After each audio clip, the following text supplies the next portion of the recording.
Good evening, dear UPSC and NPSC aspirants. Welcome to the daily editorial and current affairs analysis. Today, we will be looking at the current affairs analysis of the 17th of July 2026. So, today's agenda ranges from environment and ecology all the way to history and culture. So, on the front page, we are having four important news.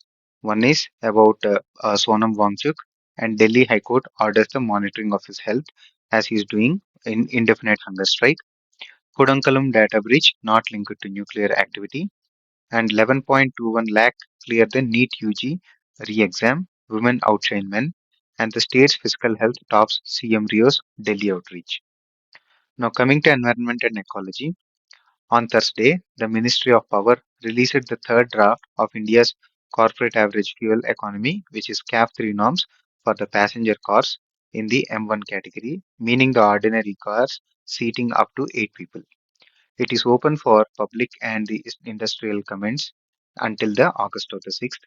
The present cap to rules expires on the 31st of March 2027, and this new set of the rules will run for 5 years from 1st April 2027. In effect, the rules will force the average car manufacturer sells to burn the less fuel over time, tightening from 3.996 liters per 100 kilometers, which will be equal to 94.76 grams of CO2 per kilometer in 2028, down to 3.327 liters per 100 kilometer, equal to 78.990 grams of CO2 per kilometer by 2031-32. So, a CAFE norm does not judge each car on its own. It caps the average carbon dioxide emitted across a car maker's whole fleet. So, a company can keep selling some fuel thirsty models only if it balances them with the efficient electric ones.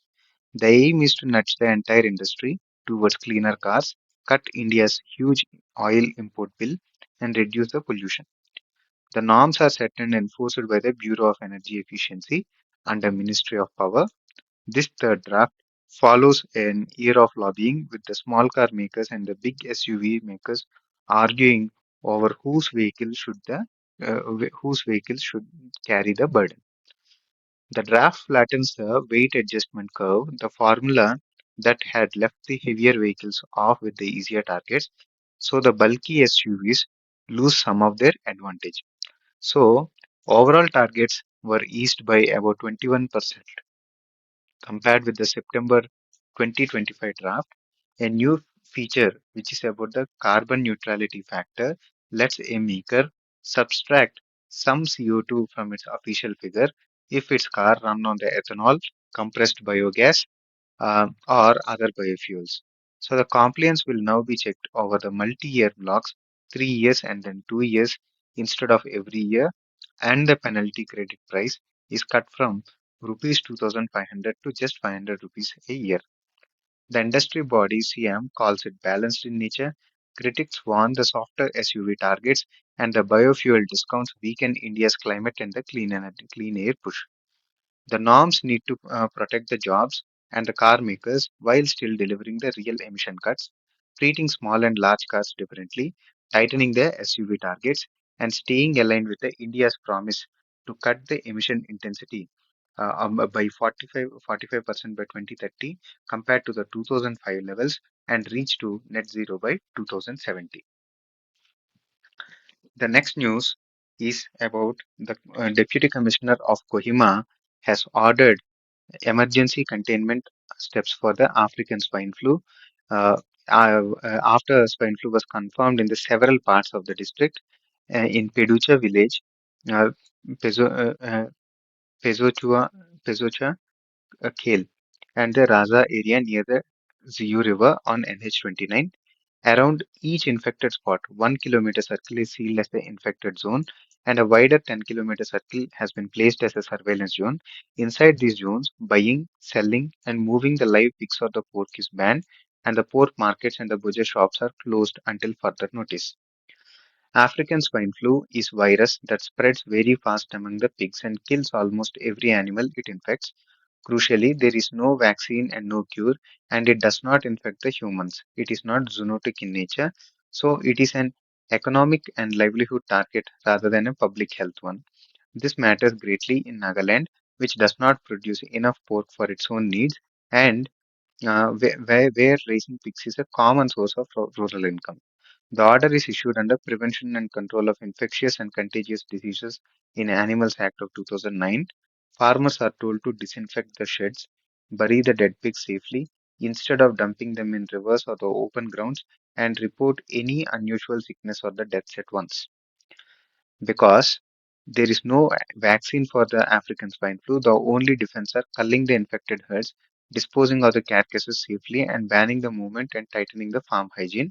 So every outbreak directly cuts the farmers' incomes, disrupts the supply of the pork, and pushes up the prices. The movement bans protect the healthy herds from, but they will hurt the small traders and raise the costs for the consumers who rely on the informal pork markets. These outbreaks keeps recurring points to weak animal disease surveillance, the poor farm biosecurity, and heavy reliance on the pigs bought across the borders. This is a problem best tackled through One Health approach, which treats the animal's human economic health as connected. The way forward is to set up the fast disease surveillance and the quick compensation for the farmers who lose the pigs, help build hygienic, biosecure piggeries and cold storages, and regulate the cross border pig trade and work towards certified disease free zones. Next news is a commentary from the Associated Press describing daily life in Banda, a town in Uttar Pradesh that is among the hottest places on the earth. In 2023, a severe heat wave killed at least 119 people in parts of the state, and in May of 2026, the temperatures have hit a high of 48.2 degrees Celsius, one of the India's highest readings. The frequent power cuts means many residents cannot even run a fan, and unusually hot nights are especially deadly because the body never gets a chance to cool down and recover. So, the world is warming mainly because of burning coal, oil, gas releases the greenhouse gases that trap the heat, and this is making India's heat waves both more frequent and more intense. Uttar Pradesh is one of the worst affected states.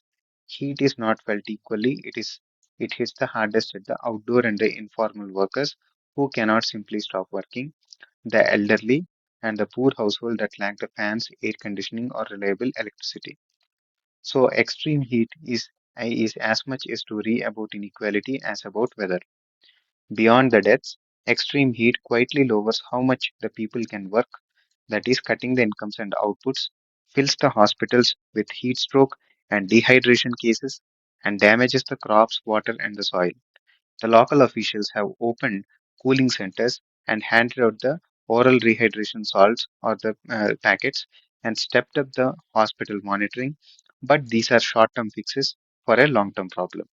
So it connects directly to the government's tools for managing the heat, NDMA heat action plans, which is the National Disaster Management Agency heat action plans, Indian Meteorological Department's weather warnings, and the Lifestyle for Environment mission that promotes sustainable living. The way forward is to expand city and district heat action plans, design the homes and the workplaces that stay cooler, enforce safety rules for outdoor workers, strengthen the early warnings, and consider officially declaring heat waves as a disaster so the relief funds can be released. Let us look at the economy. India's retail inflation, the rate at which the prices households pay are rising, measured by the Consumer Price Index, climbed to 4.38% in June 2026 from 3.93% in May 2026. This is the first time it has crossed the Reserve Bank of India's 4% target under the current price index. The wholesale inflation, which is the wholesale price index, the prices at the producer or the factory gate level was much higher at 9.87%, with fuel and the power prices up 27.41%, and the food inflation is rising to 5.32%. By law, RBI's Monetary Policy Committee must try to keep the CPI inflation at 4% with a permitted band of 2% to 6%. So the prices rose in June largely because of the high cost at the factory or the producer level, are now reaching the consumers. This is pushed by costlier transport and fuel after US-Iran conflict, by imported inflation as global crude oil briefly crossed $110 a barrel. India buys about 90% of its oil from abroad, and a weaker rupee makes the imports costlier, and the RBI partly offsets this by selling the dollars. The wide gap between the wholesale price index and the retail inflation is a warning sign. Much of the producer level costs has yet to be passed through to the shop prices, so the consumer inflation is likely to stay firm or rise further. A forecast of a weak monsoon could push the food prices up, and high gold and silver prices add to the squeeze on the families. The practical takeaway is, with inflation above the target, the RBI is unlikely to cut the interest rates at its August meeting, which keeps the loans, home, car, and businesses expensive and can slow the economy. Each supply bottleneck in the fuel and food, and manage the monsoon and the food buffer stocks well, and keep the monetary policy flexible while watching the oil prices and the rupee, both which are driven by global politics. So, the next news is about the Nagaland's fiscal crunch. Chief Minister Neiphiu Rio met Union Finance Minister Nirmala Sitharaman on July 16th to seek the help as Nagaland faces the loss of its revenue deficit grants under the 16th Finance Commission, and to request the funds under the SASKI Capital Investment Scheme. He also met the ministers on highways Nitin Gadkari and waterways minister Sarbanand Sonowal. Nagaland's share of the central taxes has been trimmed by about 15% in relative terms, from 0.569% to 0.481%. So its projected money from the center for 2026 falls to 7,341 crore from an estimated 8,684 crore. So every few years, a finance commission decides how central tax money is split between the center and the states. The revenue deficit grants are the top up funds under Article 275, given to the states whose regular income cannot cover their basic committed spending, such as salaries.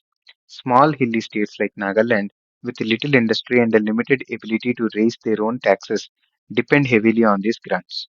Under the 15th Finance Commission, Nagaland received 21,249 crore in the revenue deficit grants plus other grants, but the 16th Finance Commission has recommended no revenue deficit grants at all.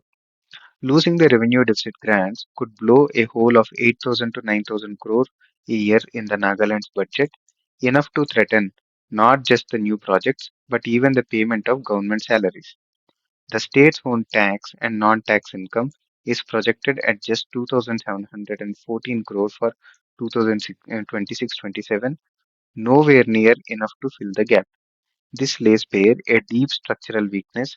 The state simply cannot raise enough on its own, which is why repeated trips to Delhi for special assistance alongside austerity have become central to the survival of the state. Way forward is to raise more of its own revenues through tourism, horticulture, and local resources, cut the wasteful spending, tap the seams like SESCI, and press the center for transitional support to soften the sudden end of the revenue deficit grants. Then, two tax measures are featured. One is the government reset its windfall tax. The special additional excise duty on the diesel exports was raised to rupees 15.5 rupees a litre from earlier 8.5 rupees, and on the jet fuel to 14.5 rupees from earlier 7.5 rupees. While the duty on the petrol exports was cut to rupees 2.5 from earlier rupees 4, the Central Board of Direct Taxes will soon let the taxpayers see inside their annual information statement on the income tax e-filing website the details of their foreign assets and the incomes that India automatically receives from more than 100 countries. A windfall tax is an extra levy the government charges when the companies earn unusually large profits from a sudden price hike. Here, when the refiners profit from the high global fuel prices, The rate is revised every fortnight to skim those gains and keep enough fuel at home. The automatic exchange of information is a global agreement under which the countries automatically share the data about each other's residents' overseas bank accounts, investments, and income, which is a powerful tool to catch the hidden black money stashed abroad. The foreign data for the 2024 22 to 24 is already visible, and 2025 data will be added around September October 2026. The adjusting the SAED, which is Special Additional Excise Duty, lets the government respond to the swings in the crude oil and export economics, showing each taxpayer their own foreign asset data, not just honest, voluntarily disclosures, and deters the evasion and strengthens the Black Money Act. Though the mismatches between what a taxpayer reported and what a foreign country reported can create confusion, the statement reflects only what partner countries actually share. The way forward is to keep the windfall levy in step with the oil price cycle, make the annual information statement accurate and pre-filled, and improve the taxpayer help services so that transparency builds trust instead of triggering disputes. Next, let us look at the sectors of the economy. Prime Minister Modi is to flag off India's first hydrogen powered train, Namo Green Rail, at Jind in Haryana.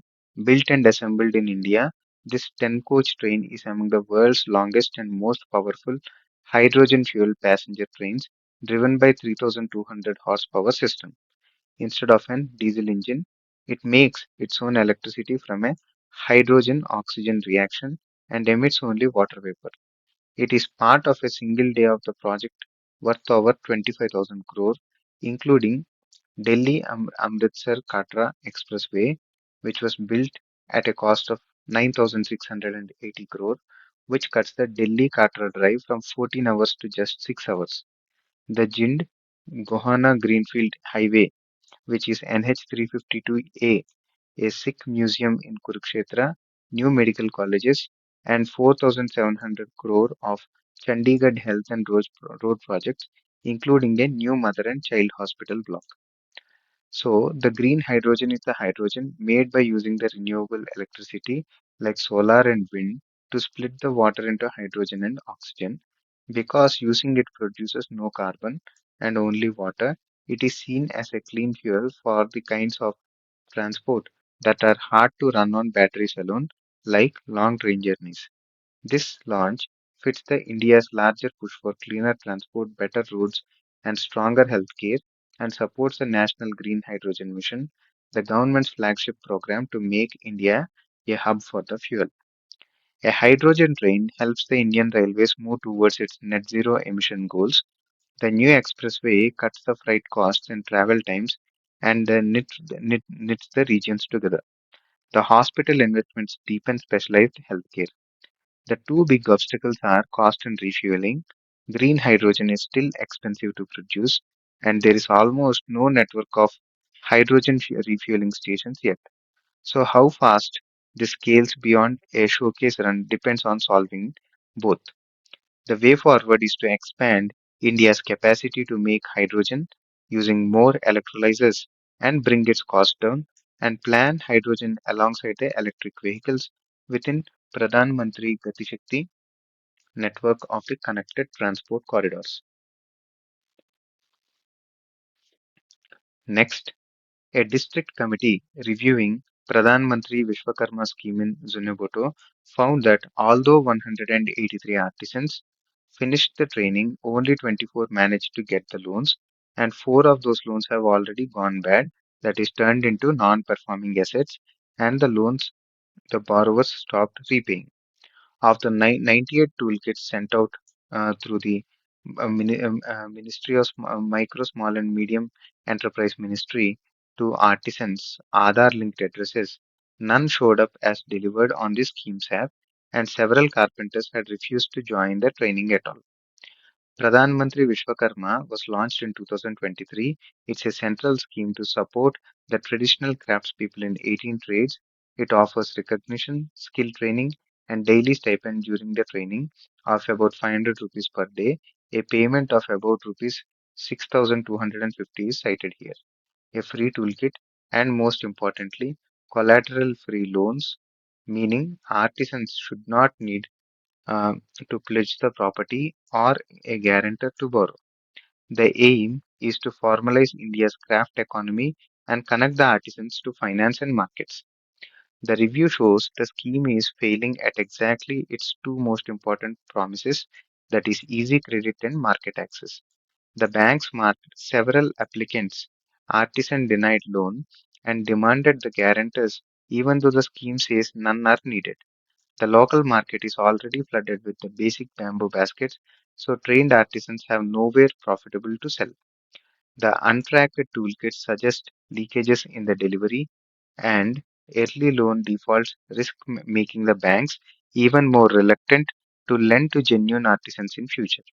The way forward is enforce the guarantor-free bank lending, help the artisans diversify into higher value products like banana fiber and jute, connect them to e-commerce and the goods and service tax registration, fix the toolkit delivery tracking, and bring in the artisans who live on site for training. The next news is about the cabbage crisis. A local entrepreneur, the Entrepreneurs Associates, started a charity cabbage sale drive in Kohima, 30,000 kg in the first round, aiming for 1 lakh kg from the Phek district to rescue the farmers after a market blockade in neighboring Manipur left thousands of tons of cabbages from Raziba range with no buyers. Around 300 to 400 tons are at the risk of rotting. The state horticulture department is helping through a small solar powered cold storage and roadside agri kiosks along the National Highway 29.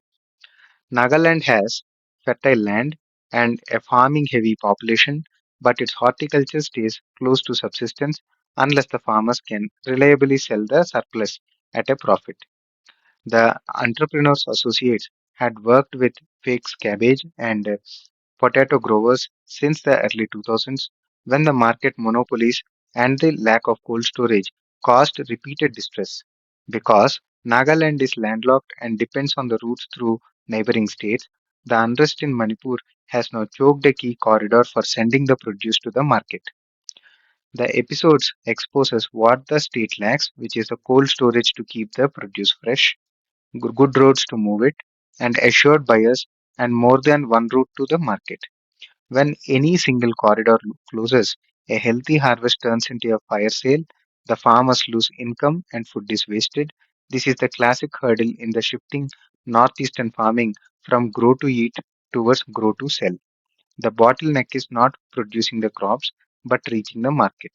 The way forward is to build a cold chain and alternative market routes, organize the farmers into the farmer producer organizations, and set up the processing units and move from the subsistence farming towards planned commercial farming with the buyers lined up in advance. Next, let us look at polity, governance, and legislation. With Sonam Wangchuk's health deteriorating on the 19th day of the indefinite hunger strike at Jantar Mantar in Delhi. He has lost over 9 kg, and the doctors say his body may be breaking down muscle. Delhi High Court ordered Union and the Delhi governments to make sure he is checked regularly by the government doctors. The order came on an public interest litigation by advocate Rakesh Kumar Saini, asking the court to step in, even if forcibly, to save his life. Wangchuk is fasting to demand the education minister's resignation over the exam problems and issues in the education system. The Indian courts have repeatedly held two things together.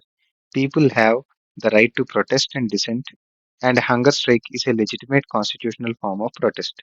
But the state also has a duty, a paternalistic duty, to protect the life of someone fasting to the point of danger. Supreme Court applied this in 2024 in the case of farmer leader Jagjit Singh Dalewal and earlier in the Ramlila Maidan case, where it noted government efforts to persuade a fast to stop. Uh, the case sits at the tension between two valid principles. One is the citizens' right to protest and free expression under Article 19, and the state's duty to keep him alive and maintain the order. The hardest question is whether the state may medically intervene by force, which clashes with the person's autonomy over their own body. It also raises how the governments should respond to the demands for accountability, and as a companion, editorial argues whether the real answer is lasting reform of the education system rather than the exit of one minister. So the way forward is to combine genuine dialogue and a medical safeguard for the activist with deeper institutional level education reforms that outlast any single protest or personality. The next, the government has lined up several new bills for the Parliament's monsoon session starting from July 20.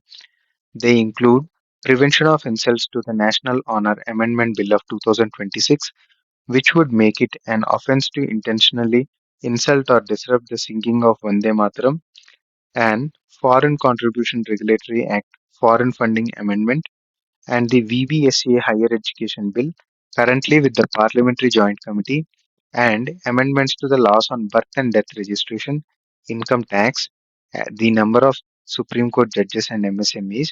The Congress has decided to strongly oppose any attempt to bring back delimitation bill. Delimitation means redrawing the boundaries and the number of Lok Sabha seats on basis of the population. The Constitution 131st Amendment Bill proposes increasing the size of the Lok Sabha and starting this exercise. A separate 130th Constitution Amendment proposes automatically removing ministers or the chief ministers who stay in jail for 30 days. The government reportedly could not gather the two-third majority needed in April, and the Congress president has demanded an all-party meeting before any revised bill is moved. The delimitation pits the fair representation against the balance of power between the states because seats would follow population. Uh, Southern and the smaller states, which successfully slowed their population growth, fear losing the seats to more populous northern states, in effect being penalized for the good performance. It is also tied to how women's reservation will be implemented. The opposition India bloc plans a united stand, calling it a threat to the country's federal structure. Vande Mataram bill, meanwhile, opens a separate debate about the free expression. The way forward is a broad all party consensus, a transparent and fair formula for redrawing of the seats of Lok Sabha, and protection for the states that curb the population growth are needed so that one person, one vote does not undermine the balance between the states. Kerala's higher education minister has asked all the states MPs to oppose Viksit Bharat Shiksha Adhishtan Bill 2025, which would create a single all-powerful national regulator to replace three existing ones: the University Grants Commission, AICTE for Technical Education, and NCTU for Teacher Education. A parliamentary joint committee draft report itself warns that the concentrating so much power in one central body risks overreach, whether by the bureaucrats or on ideological grounds, and could erode the freedom the institutions currently enjoy. The bill, introduced in Lok Sabha in December 2025, was sent to a joint committee for the study and is meant to overhaul higher education in line with the National Education Policy 2020. The Kerala minister argues that behind the language of reform, it actually centralizes control. Clause 49 would let this new law override any state law that conflicts with it, and the states would get only limited rotating seats on new regulator, reducing their say. Because education is on the Constitution's concurrent lists, both the center and the state can legislate on it, and replacing the state shade regulation with one central body raises serious federalism concerns. The committee itself cautions that the bill's system of graded penalties cannot be imposed arbitrarily. The core worry is that both the state's role and the university's academic autonomy could shrink under a single regulator. that may be prone to overreach across a very diverse higher education system. Way forward is to protect university autonomy, guarantee the states a real voice, build the safeguards and checks on a single regulator's powers, and hold genuine consultation with the states before passing the law. Next, Bombay High Court has told the Union government to file its reply by July 29th to a petition by comedian Kunal Kamra challenging the legality of the Sahyog portal and a 2025 change to the Rule 31D of the IT rules of 2021. Kamra argues this system lets the government order online content to be taken down without proper safeguards. The court will hear the matter on 14th of August. Sahyog portal is a government mechanism to coordinate the removal or blocking the online content. Kamra's plea makes several points in plain terms. Contents can be blocked without first telling the user, violating the basic fairness and the free speech right under Article 19(1)(a). The rule and the portal go beyond what the IT Act allows. They contradict the Supreme Court's landmark Shreya Singhal ruling that struck down vague online speech restrictions and handing blocking powers to the states and the departments exceed the center's legal authority. Separately, Karnataka High Court, in a case brought by X, formerly known as Twitter, has upheld the portal as a cooperation tool rather than censorship. The heart of the case is the clash between free speech online and the government's power to regulate the content. A key concern is whether the portal creates a parallel, easier route to take down the content that sidesteps the safeguards already built into Section 69A of the IT Act, which could have a chilling effect, making people self censor and raises unresolved questions about how far the platforms are liable. The way forward is the court needs to provide clarity, lawmakers should build in clear safeguards, and any takedown should follow a notice and hearing process so the affected person can respond first. The next news is about the bulldozer justice. Supreme Court has passed a standard order moving contempt petitions which alleged that authorities are still carrying out bulldozer justice, that is, demolishing the people's homes as punishment, down to the High Courts saying it was impractical to hear them all itself and that may need detailed fact finding. Any protection the Supreme Court has already granted will continue, and the High Courts can call for lower courts' records while deciding. Bulldozer justice refers to the practice of some state governments demolishing the houses or the shops of people merely accused and not convicted in the criminal cases, using demolition as instant extra legal punishment. In major November 2024 judgment, the Supreme Court called this as an arbitrary use of power, said the chilling sight of a bulldozer flattening a home without due process amounts to a lawless state where might is right, and laid down the rules.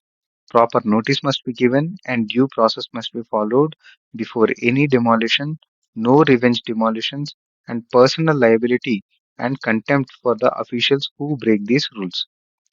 So, sending these cases to the High Court lightens the top court's load and lets the local courts examine the disputed facts, but it also risks the 2024 rules being applied unevenly from state to state. The deeper issue at the stake is the rule of law versus punishment handed out outside the courts, whether the officials who violate the directions are actually held to account. The way forward is strictly follow the due process before any demolition, holding the erring officials genuinely accountable, and monitor compliance with the 2024 directions uniformly across the country. Next, while hearing the petitions about setting up the Navodaya schools in Tamil Nadu, Supreme Court Judge Justice B.V. Nagaratna made an informal appeal to the centre not to introduce a third language in ninth class under the three language scheme, saying it would be too stressful for the students who face the board exams a year later.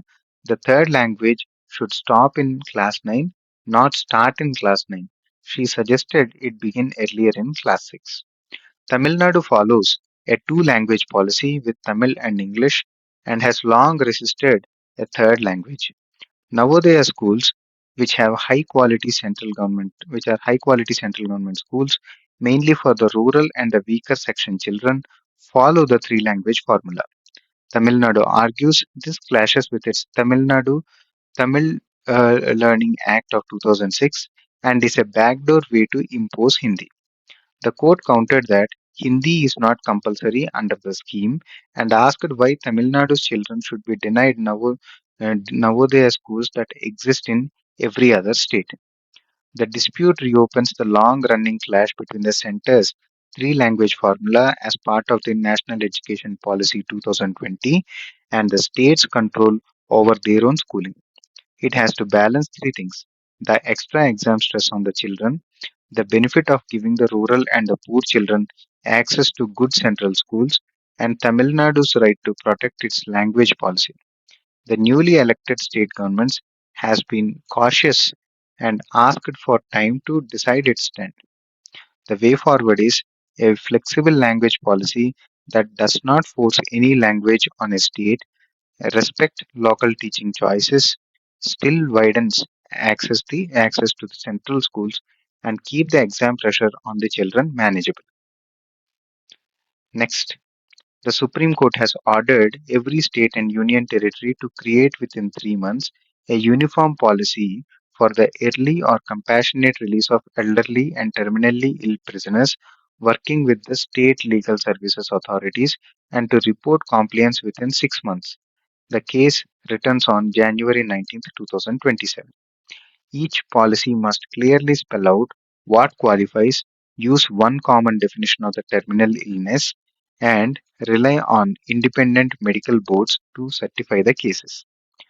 The orders came on the petition by NALSA, which is National Legal Services Authority, the government body that provides free legal aid, which pointed out there is currently no common rule for such releases, so the practices varies widely.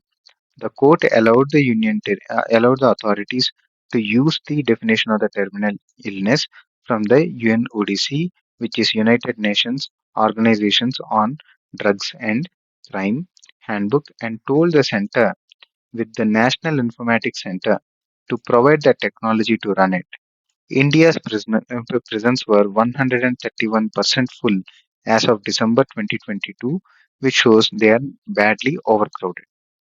The order pushes for humane, time-bound release and helps ease the prison overcrowding, resting on the two ideas, that is, right to dignity under Article 21 and the reality that jails cannot properly care for the dying or very old people. A uniform framework should reduce the arbitrariness where an inmate's chance of release currently depends on which state they happen to be in. The way forward is to set clear eligibility rules, ensure the medical boards actually function, track the cases digitally, and balance the releases carefully against the concerns of the victims and the public safety. Next, two governance items have featured. One, the Central Information Commission, the top appeals body under the Right to Information law, held that the Home Ministry's blanket refusal to share the information about the Foreign Contribution Regulating Act renewal applications appears misplaced and said the officer had obstructed the citizens' right to information, ordered a show cause hearing for a possible penalty, and criticized the mechanical use of privacy exemption. Second, a team from the census office reviewed Phase 1, the house listing of the census in Chipubuzu block of Nagaland. The Right to Information Act 2005 lets any citizen ask for the government and for government information, and the officer must justify any refusal reason by reason and not by blanket no. Section 81J allows to withholding purely personal information, and the Section 20 lets the CIC fine the officers for unjustified denials. The census run by the uh, uh, Office of the Registrar General of India is India's foundational population count. The 2027 round starts with the House listing and for the first time in decades will include the caste enumeration and allow the people to fill their own forms online. The Central Information Commission ruling strengthens the transparency by insisting that exemptions be specifically reasoned rather than used reflexively. That is important because FCRA oversight, which decides who may receive the foreign funds, is politically sensitive in nature. The census matters because its data drives the seat delimitation, the welfare targeting and planning. So, accurate, secure, and inclusive counting is essential for good governance. The way forward is to encourage the government departments to disclose proactively and train the information officers better and run the census inclusively with strong data security protections. Next, let us look at the international relations.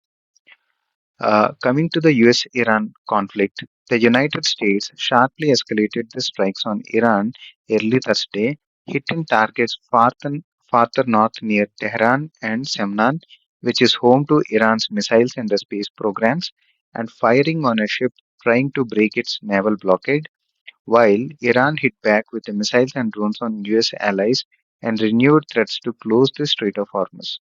US strikes have reportedly killed 35 plus and wounded 300 plus people.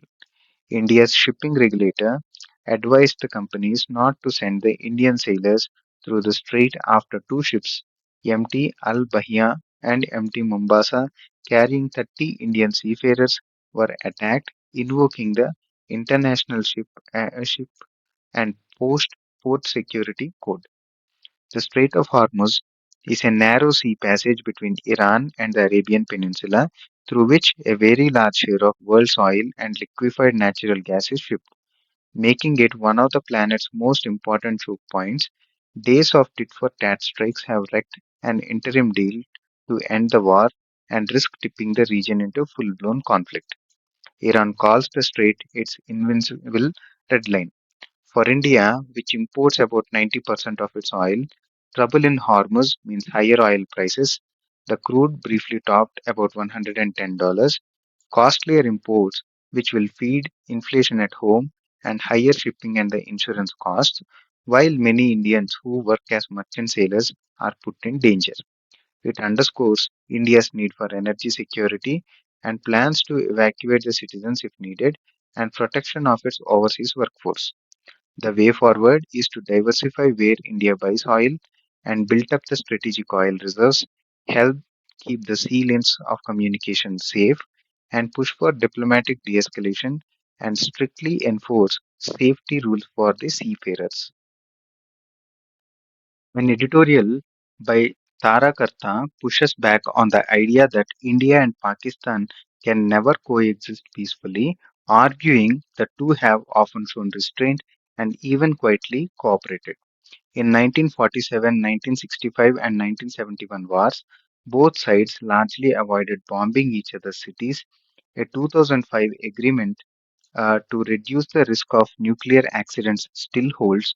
Its last meeting was held in January 2026. Intelligence was occasionally shared, and when an Indian missile was accidentally fired into Pakistan in 2022, both sides handled it with notable calm. The debate reopened after a joint letter by 117 eminent Indians and Pakistanis, and in the wake of 2025 Pahalgam terror attack. The piece argues that the relations only collapsed once terrorism took hold and began targeting the civilians, and notes that Pakistan now suffers from the militancy by the groups it once nurtured, such as Taliban and Tehrik-e-Taliban Pakistan, telling India Pakistan nuclear confidence building measures has survived even as the bigger arms control treaties elsewhere between Russia and the US have collapsed, showing cooperation is possible when both sides see value in it. The realistic areas for working together include managing melting glaciers, finding alternatives to crop stubble burning, and fighting the drug trade, but terrorism remains the fundamental barrier to any real normalization. The way forward is to have a verifiable end-to cross-border support for terrorism, the responsibility lying with Pakistan's military establishment in Rawalpindi. Uh, this could help in opening the talks and might even allow a mutually beneficial relook at the Indus Waters Treaty on sharing of the river waters. Next news is about several world developments matter for India. Israel told United States it will keep the troops in the security zones it has carved out in Lebanon, Syria, and Gaza, even as President Trump reportedly urged it to pull back.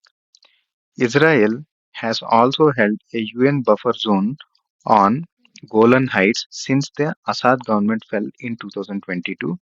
Russia said there is no early prospect of restarting the Ukraine peace talks as the war enters its fifth year. The US finalized rules limiting how long foreign students to their course length up to 4 years and the journalists up to 240 days. Only 90 for the Chinese nationals can stay, part of the wider immigration crackdown. And the United States hosted a meeting led by Secretary Marco Rubio to build global campaign against far-left terrorism, even though data shows more right-wing attacks since 1994. Together, these reflect a world in flux, the active wars in West Asia and the Ukraine, and the United States turning sharply more restrictive on immigration and more assertive in how it defines terrorism. These shifts touch India directly. Tighter US visa rules affect large number of Indian students and professionals there. The conflicts in the oil producing regions threaten the energy security, and a more polarized global order makes India's balancing act, that is keeping good ties with several rival powers at once, harder to maintain. The way forward is to keep the partnerships diversified, actively protect the Indian citizens and the students abroad, and pursue calm, de escalatory diplomacy that safeguards India's interests. Next, let us look at the science and technology.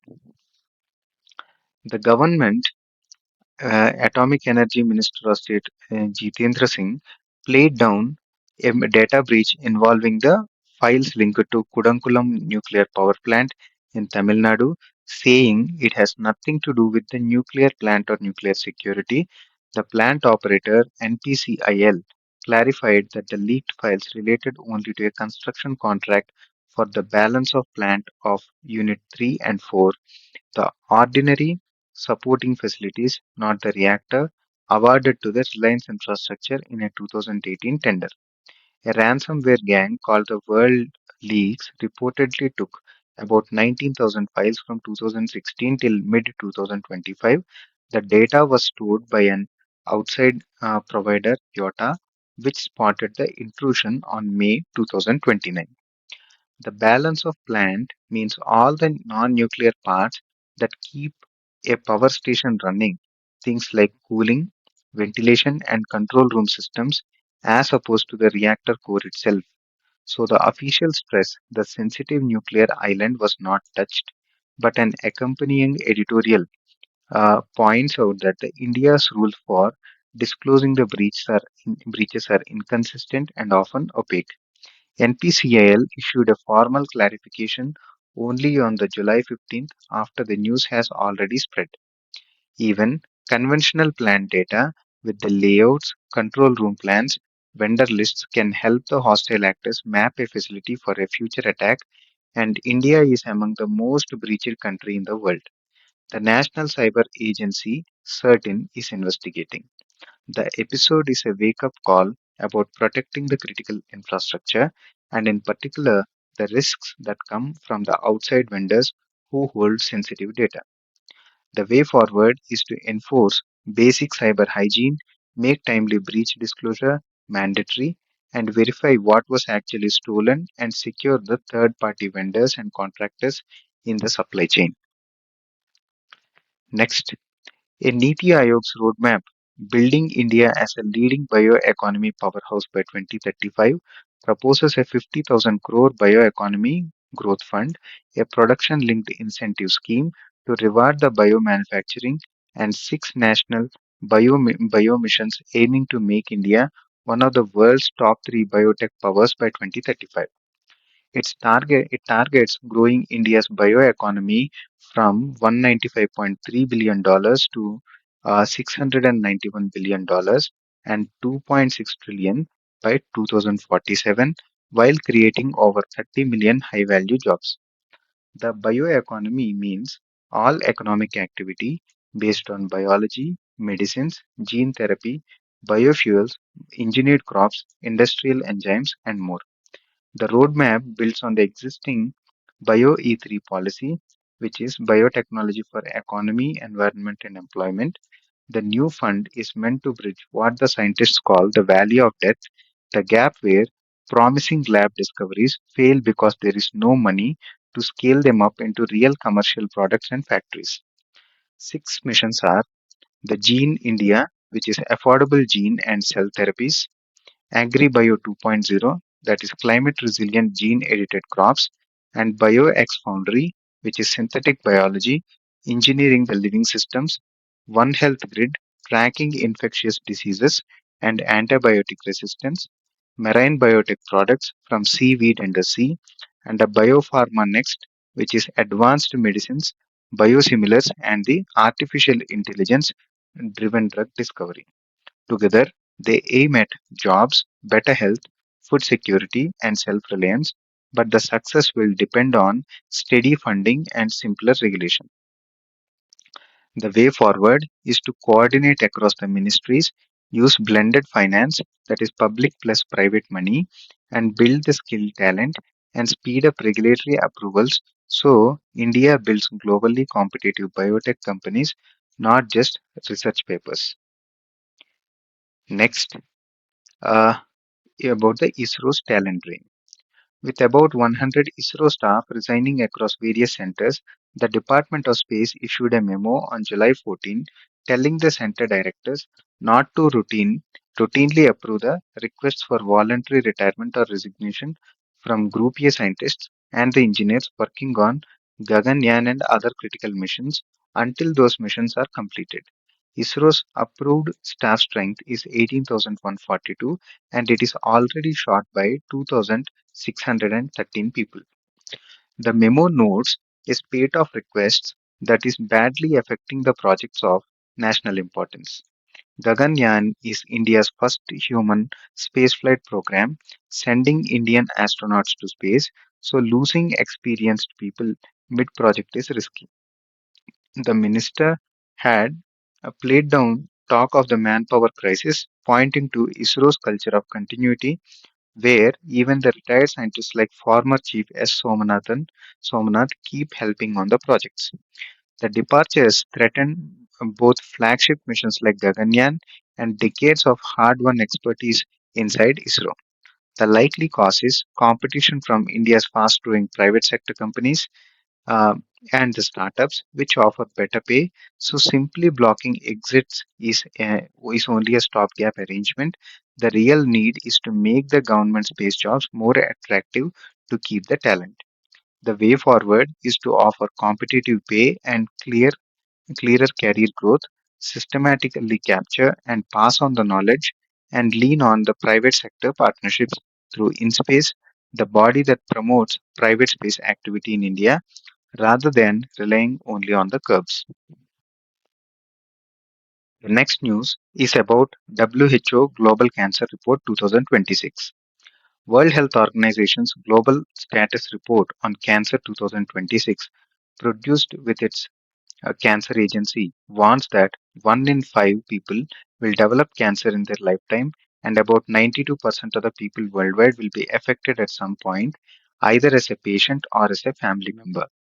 Cancer killed nearly 10 million people in 2024, about 26,000 a day, with 20.6 million new diagnoses, and cases are projected to rise 35% to 35 million by 2050, hitting poorer countries the hardest, which is a 133% jump in the low income nations. This is described as the most comprehensive cancer assessment yet, and its main message is that access to prevention, diagnosis, and treatment is deeply unequal between the rich and the poor countries. The same disease can have very different outcomes depending simply on the where a patient lives. The gaps are stark. 5-year survival for the breast cancer is over 85% in the rich countries, but under 45% in the poorest. 23 low and middle income countries have no radiation therapy facilities at all, leaving over 197 million people without access. 38% of 2022 cases were linked to 30 preventable risk factors such as tobacco, infections, alcohol, and obesity, meaning many cancers could be avoided in the first place. For families, a cancer diagnosis often brings crushing medical bills, poverty, and disrupted schooling. World Health Organization urges three shifts: better capabilities in form of diagnosis and treatment, better protection through prevention and early detection, and better value, which is affordable and quality care, and focus not just on the survival but on the quality of life. Next, let us look at society and social justice. Coming to the NEET UG 2026 re-exam, a total of 11.21 lakh candidates qualified in the NEET UG 2026 re-examination, which was held on June 21st after original method exam was cancelled over an alleged paper leak. Nearly 20 lakh had reappeared. The toppers, Aryan Gupta and Panchul Bansal, scored 715 out of 720. Women did remarkably well. Over 58% of those who qualified and passed at a slightly higher rate than men. So 19 candidates have crossed 700 marks. The NEET UG, run by the National Testing Agency, is the single all India entrance exam for undergraduate medical seats, which is MBBS, dental, and allied courses. So it is extremely high stakes for the millions of students competing for limited seats. It was held in 13 languages, and Uttar Pradesh produced most successful candidates with over 1.7 lakhs. The qualifiers by category include 5.12 lakh OBC non-creamy layer, 2.91 lakh general category candidates, 1.59 lakh SC candidates, 95,026 EWS candidates, and 63,716 ST candidates.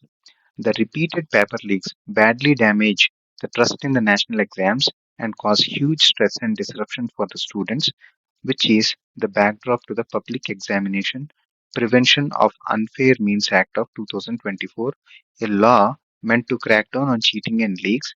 At the same time, the women outperforming the men signals a real shift in who is entering the medicine and wider access for women across the social categories. The way forward is to secure the exam logistics through transport and storage of the papers and use of encrypted question banks, reform the National Testing Agency, and set up effective ways for the students to raise and resolve the grievances. Next, coming to the justice in Nagaland. On the eve of International Day of Justice, a legal expert called for justice in Nagaland to be more accessible, timely, and inclusive, stressing that the rule of law must reach every individual regardless of the tribe, gender, or background. The editorial highlights how far there is to go. Nagaland's Gini coefficient is 0.46. Gini coefficient measures inequality, where a higher number indicates more inequality, and 97 out of 147 child abuse POCSO cases in Dimapur's courts since 2013 remain unresolved. In Nagaland, traditional customary institutions handle many disputes and help keep the social harmony, while the formal courts uphold the constitutional rights. Article 371A of the Constitution specially protects Naga customary law, which creates a delicate balancing act with the fundamental rights. Ordinary people also face real barriers to justice, long distances to the courts, legal and financial costs, low awareness of their rights, and shortage of the judges and the prosecutors. The tension arises when the customary practices clash with the constitutional values, especially the rights of the women, children, and vulnerable groups. Meanwhile, a large backlog and limited use of technology causes long delays as the unresolved POCSO cases show. Getting the balance right between the customary and the constitutional justice is central to the state's social development. The way forward is to strengthen the courts and expand the digital e-courts, widen free legal aid awareness and victim support, clear the POCSO backlog faster, and better coordinate the customary and formal justice systems. Next is about the welfare in action. Three welfare stories featured in Kerala after the Priyadarshini free bus travel scheme for women and transgender people on ordinary state buses. Average daily women ridership jumped 87% from 6.48 lakh to 12.12 lakh, and the women now make up about two-thirds of the riders on those buses. In Wokha, a Sakhi one stop center which helps women facing violence finished training its security staff to respond sensitively to the survivors. And in Rajasthan's Shikar, courts issued orders that stopped five child marriages in a single day, including ones arranged under the local exchange marriage custom of Ata Sata. These reflect gender responsive governance policies designed with the women's needs in mind. Free travel removes a cost barrier to the women's mobility. The one stop centers give women facing violence combined medical, legal, and counseling help in one place, and the Prohibition of Child Marriage Act 2006 lets the court step in to stop the marriages before they happen. The Kerala minister called the surge induced demand, meaning free travel created entirely new trips by women, not just shifted the existing ones, which also lowers the per passenger fuel use and the carbon emissions. Together, survivor sensitive services and quick court action widen the women's freedom to move, their safety, and the protection of the children, showing how targeted welfare turns into real rights on the ground. The way forward is to expand gender budgeting, strengthen the survivor centered services, and use proactive court injunctions to prevent child marriages. Next, let us look at internal security and disaster management. The news is about the Naga peace process. The Naga Students Federation met the Home Ministry's Northeast Advisor Ajit Lal, urging the centre to sincerely speed up the Naga peace process and flagged violence, especially the Naga Kuki tensions, while pressing for a political solution to the decades old Naga issue. Separately, the Eastern Naga People's Organization, representing Eastern Nagaland, and the Students' Union condemned an suspected improvised explosive device blast in Chumokedima that killed one person and injured several persons, and they demanded a fair probe and declared Eastern Nagaland as a peace zone. The Naga issue is one of the India's oldest insurgency and autonomy disputes. It is being negotiated through the 2015 Framework Agreement with the militant group NSCN-IM and parallel talks with other Naga political groups. Separately, the Eastern Nagaland People's Organization wants distinct frontier Nagaland arrangement, giving the neglected eastern districts more self-governance. The stalled talks and the tensions between the communities keep the region unstable, even as the student and civil society bodies push for peace and reconciliation. The situation touches law and order and long-standing demands for autonomy or statehood, and the role of the central forces like the Assam Rifles in a sensitive border state. The way forward is to reach a time-bound political settlement, promote reconciliation between the communities, and investigate the blast credibly and invest in developing the long-neglected eastern districts. Next news is about the security in the northeastern region. After ambushes on the Assam Rifle personnel in Manipur and Nagaland, CRPF ordered its Manipur units to use only armored vehicles and avoid sudden unplanned movements.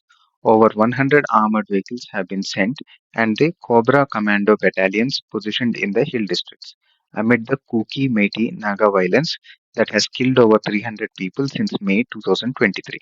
Separately, the Enforcement Directorate searched 13 sites across 5 states in a terror funding and illegal infiltration case, alleging that the uh, Foreign Contribution Regulatory Act registered trusts have financed the Rohingya and Bangladeshi infiltration. 13 Bangladeshi nationals in Gurugram were sent to Bengal for deportation. The Manipur conflict, which began on May 3, 2023, started between the Kuki and Meitei communities and has since widened to include the Kuki-Naga tensions. Cobra is the CRPF's elite jungle warfare commando force, and the porous international borders and the misuse of the foreign donation channels have long been the security worries in the region. The ongoing ethnic conflict and the leaky borders stretch the security forces thin, while alleged misuse of the foreign funds links the overseas money to illegal migration. This brings together three challenges at once, which is managing the borders, reconciling the communities, and tracking suspicious money flows. The way forward is to pursue political dialogue in Manipur, tighten the border security, strengthen oversight of the foreign funds, and carry out deportations lawfully and humanely. Next, a high-level team of Niti Aayog, including a member of the National Disaster Management Authority and National Water Commission officials, visited Arunachal Pradesh to assess the damage from the recent floods and the landslides and to discuss how to build resilience. The number of people affected has climbed to 103,167, with 7 dead and 29 injured. Upper Siang is the worst hit district. 622 houses were damaged, and about 561.75 hectares of the crops and the horticulture were lost. The repeated bouts of the heavy rain have triggered floods and landslides, damaging the homes, roads, farms, and orchards. Chief Minister Pema Kandu urged that relief and the policy be designed for the state specific fragile terrain and climate rather than a one size fits all national template. The eastern Himalayan region has young, unstable geology, and climate change is making the rainfall more extreme, so the disasters here are both recurring and severe. This is why, on the ground, assessments should feed into the region specific policies for stronger infrastructure, early warning, targeted relief delivered through the NDMA guidelines and the state or national disaster response funds. The way forward is to plan resilience for the specific terrain by stabilizing the slopes, zone flood prone areas, and rebuild in disaster resistant ways suited to this fragile frontier state. Next, let us look at history and culture. Uh, a parley debate between the Carnatic vocalist T.M. Krishna and historian A.R. Venkatachalapati asks whether the national honors reach the southern artists too late. It was prompted by the legendary playback singer S. Janaki, who died on July 11th and had earlier declined the Padma Bhushan, arguing that the artists should be honored at the peak of their creative lives, not in the old age or after death.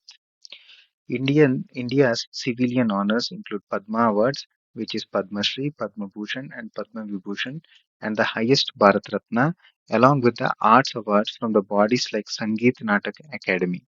The discussants argue they have never been fully apolitical. They are shaped by the political leanings, lobbying, region, and timing. They cite the cases like actors Sivaji Ganeshan never winning the National Award for the Best Actor and the composer M.S. Vishwanathan being overlooked, plus the debates over MGR's Bharat Ratna. The conversation raises three concerns in plain terms. Regional fairness, the South and the Northeast feel under recognized.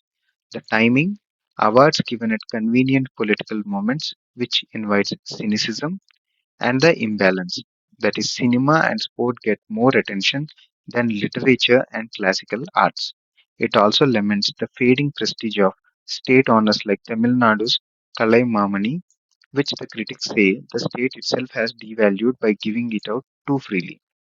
Way forward is to make the selection transparent and free of politics, honor the artists at their peak, set a sensible limit on the posthumous awards, and better document and support the arts through the Ministry of Culture.